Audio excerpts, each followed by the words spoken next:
सद्गुरु, इन दिनों बहुत से लोगों को थायराइड प्रॉब्लम्स हो रही हैं, हाइपोथायराइड या हाइपरथायराइड। आयोडीन वाला नमक खाने के बावजूद थायराइड प्रॉब्लम्स आम हो गई हैं। इन प्रॉब्लम्स के बढ़ने की वजह क्या है? क्या ये भी डायबिटीज या हाइपरटेंशन की तरह स्ट्रेस रिलेटेड है? क्या हम हठ योग या क्रिया के अभ्यास से या ईशा योग केंद्र जैसे प्राण प्रतिष्ठित स्थान पर आकर इन हालातों में सुधार ला सकते हैं? इससे बाहर निकलने के लिए हम कौन सी चीजें कर सकते हैं? बहुत से लोगों ने हठ योग के अभ्यास के जरिए से छुटकारा पाया है। किसी प्राण प्रतिष्ठित स्थान में होने से निश्चित रूप से फायदा होता है। But this pretty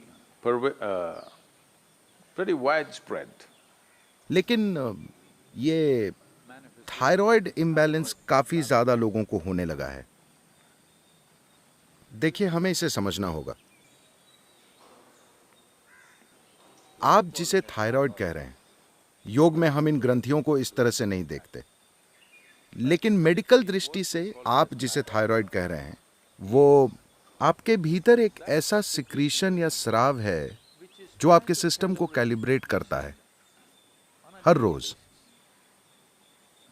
ये तय करता है कि कितना पाचन होना चाहिए, कितनी ऊर्जा पैदा होनी चाहिए, कितना फैट पैदा होना चाहिए, कितनी मांसपेशी बननी चाहिए। हर चीज ये आपकी शारीरिक संरचना को संतुलित करने की कोशिश करता है। आपके शरीर की संरचना आपकी मनोवैज्ञानिक संरचना से गहरा संबंध रखती है। आज आपको यह दिखाने के लिए पर्याप्त प्रमाण मौजूद हैं कि अगर आप यहां बैठकर पहाड़ के बारे में सोचते हैं तो आपकी ग्रंथियां एक तरह से काम करेंगी। अगर आप शेर के बारे में सोचते हैं तो ये किसी और तरीके से काम करेंगी। अगर आप समुद्र के बारे में सोचते हैं तो ये किसी और तरीके से काम करेंगी। अगर आप किसी आदमी या औरत के बारे में सोचते हैं तो ये किसी और तरीके से काम करेंगी। बस एक विचार और कुछ नहीं। पहाड़ से कोई संपर्क नहीं, शेर से कोई संपर्क नहीं, आदमी, औरत या समुद्र से कोई संपर्क नहीं। बस एक विचार ही ग्रंथियों के काम में उतार चढ़ाव ले आएगा। मैं कह रहा हूं कि ये सिस्टम इतना शानदार और सटीक है कि ये आपको अच्छी हालत में रखने के लिए हर चीज को संतुलित करने की कोशिश कर रहा है। आपके साथ समस्या ये है कि आपको एक बैलगाड़ी चाहिए, क्योंकि आप वो खोई हुई कड़ी हैं। आपको बैलगाड़ी चाहिए, लेकिन उन्होंने आपको एक शानदार अंतरिक्ष यान दे दिया। हर छोटी से छोटी चीज तमामों चीजें करती हैं। अगर आप इसे बस छू लेते हैं तो बुम, सिस्टम में कई तरह की लहरें पैदा हो जाती हैं।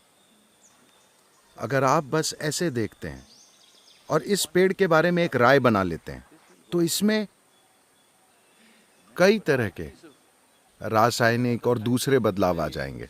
ग्रंथियों के काम करने का तरीका बदल जाएगा।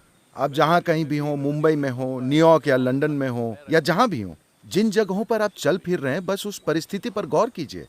शायद सामाजिक तौर पर आप उन चीजों के आदी हो गए हैं, लेकिन जिस तरह के माहौल में आप चल फिर रहे हैं उस पर गौर कीजिए। कितनी तरह की चीजें वहां हो रही हैं। उनमें से कुछ भी इस जीवन के लिए अनुकूल नहीं है। हो सकता है कि आपको इनकी आदत पड़ गई हो। शायद अब आप उन शहरों से बाहर न रह पाएं, वो एक अलग बात है, लेकिन वो जीवन जो आप हैं वो उस तरह का माहौल नहीं चाहता। तो आपके भीतर जो बहुत से बदलाव हो रहे हैं वो आपके हित में नहीं है। ग्रंथियों का ठीक से काम न करना तो बस एक नतीजा है। A very highly calibrated function. ग्रंथियों के बहुत ही परिष्कृत कार्यों में से एक चीज है थायराइड। ये आसानी से पता चल जाता है। सबसे पहले आपके शारीरिक और मनोवैज्ञानिक पैरामीटर सामान्य से थोड़े बदल जाते हैं गड़बड़ी की वजह से। और दूसरा आयाम उस गड़बड़ी का जो आपके भीतर से हो रही है, आपके खुद के मनोवैज्ञानिक पैटर्न। गड़बड़ी का एक और आयाम यह है कि आपके भीतर किस तरह का भोजन जा रहा है। आज आप ऐसी कोई चीज नहीं खा सकते जो रासायनिक तौर पर प्रदूषित ना हो। अगर आप काफी ऑर्गेनिक भोजन खा रहे हैं तो बस वो ऑर्गेनिक केमिकल्स इस्तेमाल कर रहे हैं। हालात ऐसे हो गए हैं। कुछ ऐसा खाना बहुत मुश्किल है जो किसी जंगल में उगा हो और आप बस उसे तोड़कर खा सकें। ऐसा बहुत बहुत कम होता है। ऐसे लोगों का प्रतिशत न के बराबर है जो उस तरह की चीजें खा सकें। अब सब कुछ बाजार से आता है और बाजार में सब कुछ ज्यादा मात्रा से तय होता है, न कि क्वालिटी से। और ये भी इस देश में ये सारी चीजें अब खत्म हो गई हैं। मेरी दादी माँ हर दिन, वो सब्जी वाले, वो घर में टोकरी लेकर आते थे।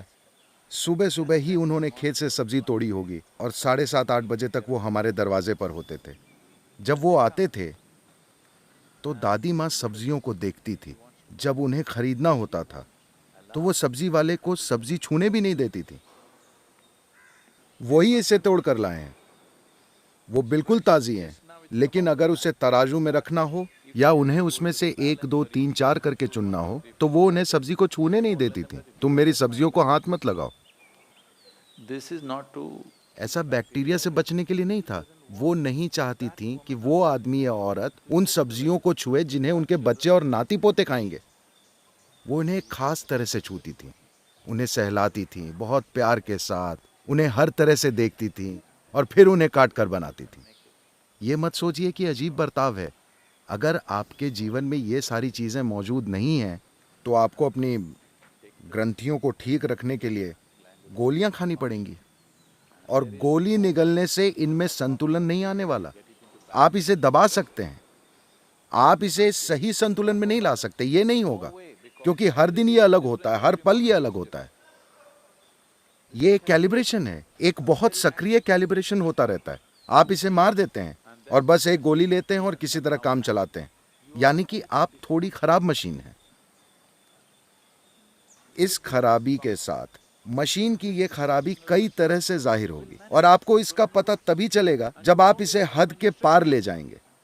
जब आप बहुत सीमित जीवन जीते हैं तो ये जाहिर नहीं होता। ये कुछ ऐसा है, देखिए, अगर आपकी कार का टायर पंचर है तो भी आप 20 किलोमीटर की रफ्तार से कार चलाकर घर जा सकते हैं। कुछ चीज़ें खराब होंगी, कुछ चीज़ें फट जाएंगी, लेकिन फिर भी आप कार चला सकते हैं।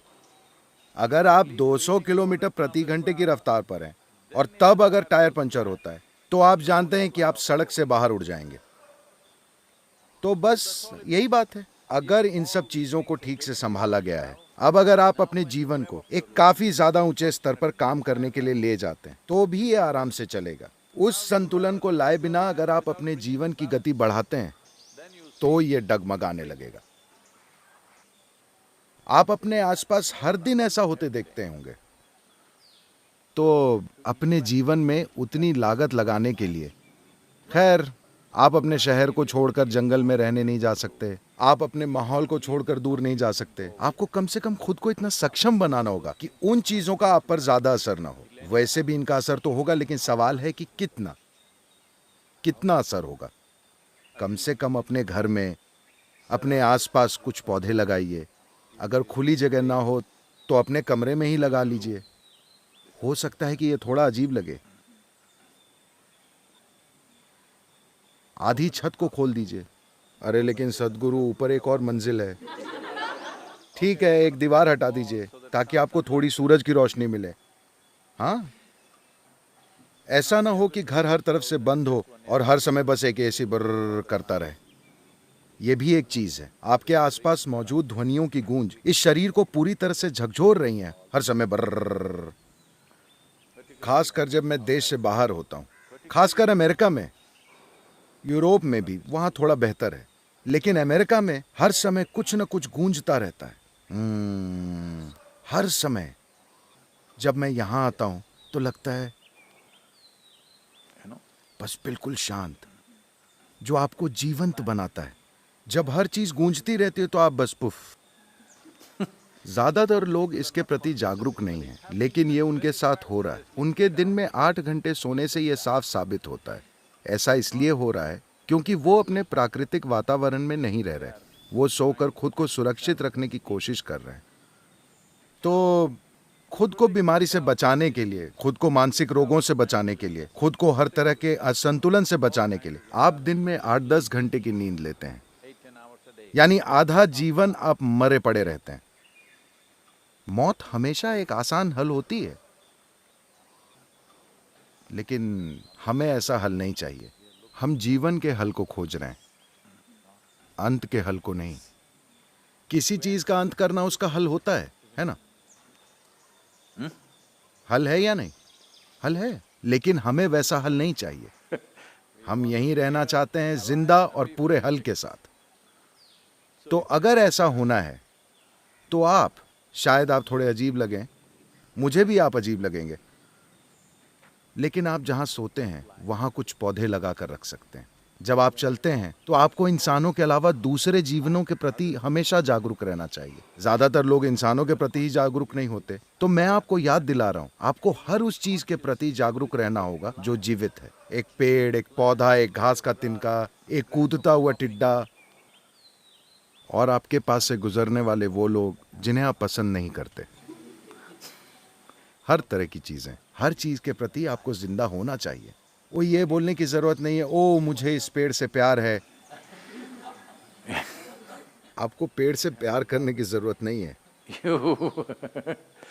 आपको उससे पोषण लेना होगा। जीने का केवल यही तरीका है। आप पसंद करें या ना करें, वो अभी आपको पोषण दे रहा है।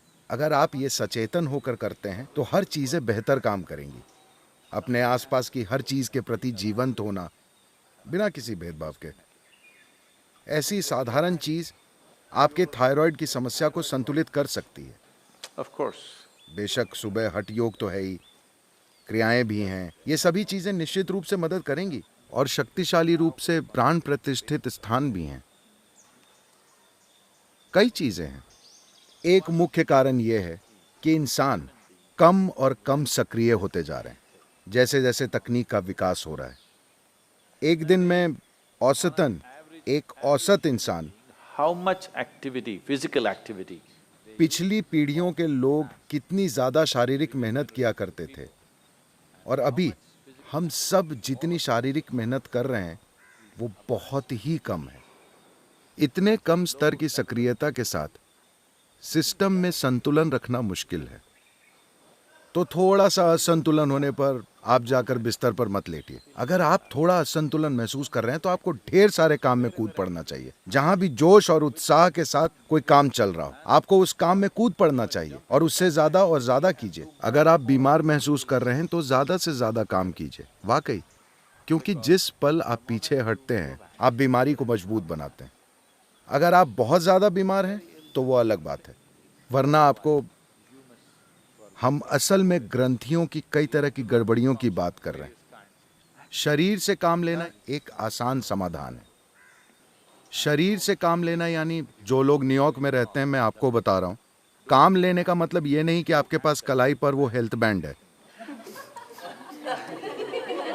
10 steps, 12 steps.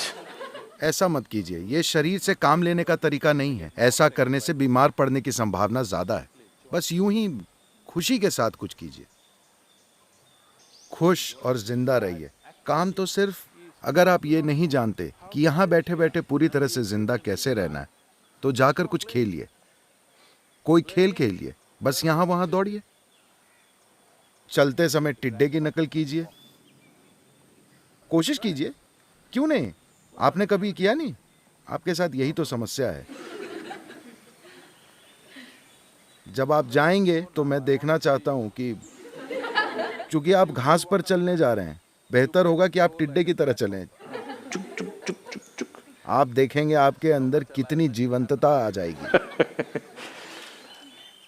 Essentially, मूल रूप से आपकी बुनियादी समस्या ये है कि आप अपने जीवन के बारे में कुछ ज्यादा ही गंभीर हो गए।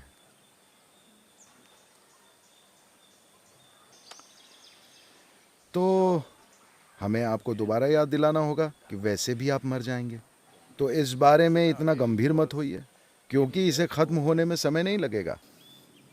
आपको पकड़ ढीली करनी होगी। अगर अभी आप पकड़ ढीली कर देते हैं तो आखिरी सीन अलग हो सकता है, वरना लोग आपको देखेंगे।